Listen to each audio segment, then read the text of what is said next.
Good morning, students. Welcome back to my channel. So, today's video is on the topic forms of business organization, specially focused on joint Hindu family business and sole proprietorship. Let's discuss. There are different forms of business organization. Suppose आपके पास एक business idea है, आप उसको execute करना चाहते हो, but firstly you have to decide what form of business organization you will opt. So there are mainly 5 business organization. First is sole proprietorship, joint Hindu family business, cooperative society, partnership, and joint stock company. So let's dive into the meaning, advantages, features, and disadvantages of sole proprietorship and joint Hindu family business in this video. Let's start.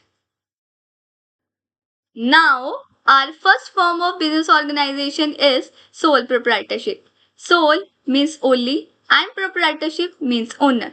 So, a business that is owned, managed, and controlled by a single person is known as sole proprietorship. Let us discuss its features now.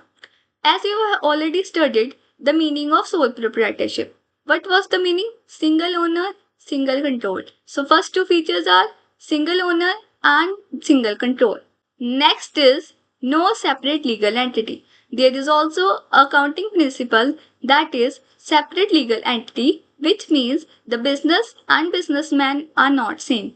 But here in this form of business organization, business and businessman are same. So, next is no legal formalities. There are no legal formalities, so it is easy to start and easy to close. Next feature is sole bearer of profit and loss. Single person है तो सारा profit उसका ही होगा and सारा loss उसका ही होगा. What are its advantages?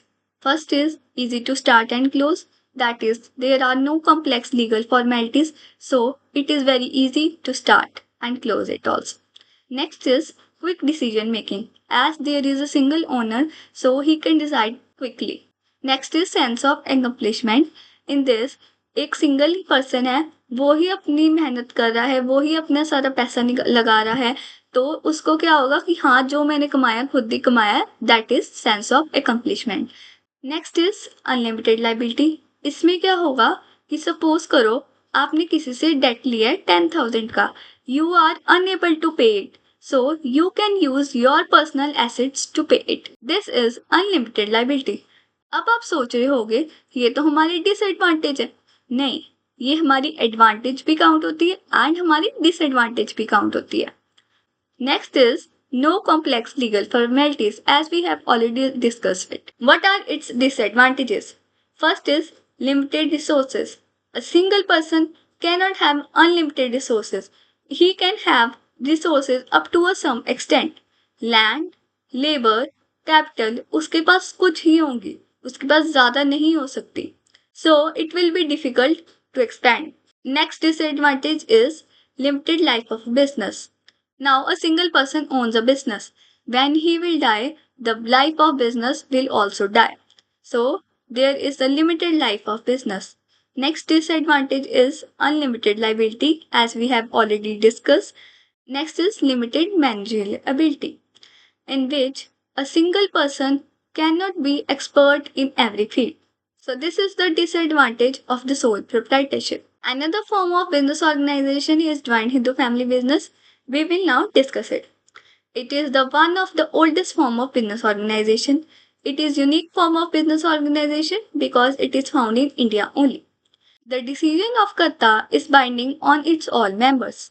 There are other members also. They are known as co-partners. That is, they will have equal ownership in the business.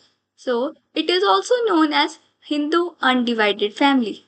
Under Hindu law, there are two forms of business, that are Mitakshara and Dayabhaga. In Mitakshara, when the Karta dies, the ownership transfers to the other elder person, which is only male. It prevails in all India except West Bengal. Whereas in Dayabhaga system, it prevails in West Bengal only, in which the owner can be female also after the death of Karta. Advantages. First advantage is effective control. That is, the Karta can take his decisions solely. Another is continuous business existence. That is, after the death of Karta, the eldest person will become the Karta, so there is no limited life of business. Next is limited liability. As we all know, the co-partners have limited liability, but Karta have unlimited liability. Next is secrecy. As all are the members of the family, so secrecy is maintained. Disadvantage. First disadvantage is limited capital. As the Karta's capital is only limited to its ancestral property, so there will be a lack of capital. Next is unlimited liability. So Karta has unlimited liability. Dominance of Karta. Sometimes the Karta do not value the decisions of its co-partner. So this is the disadvantage. Another disadvantage is limited managerial skill. The Karta solely cannot be expert in many things. So this is also a disadvantage. This was all about the forms of business organization. Other forms of business organization we will discuss in part 2. Thanks for listening me. मिलते हैं अगली video में।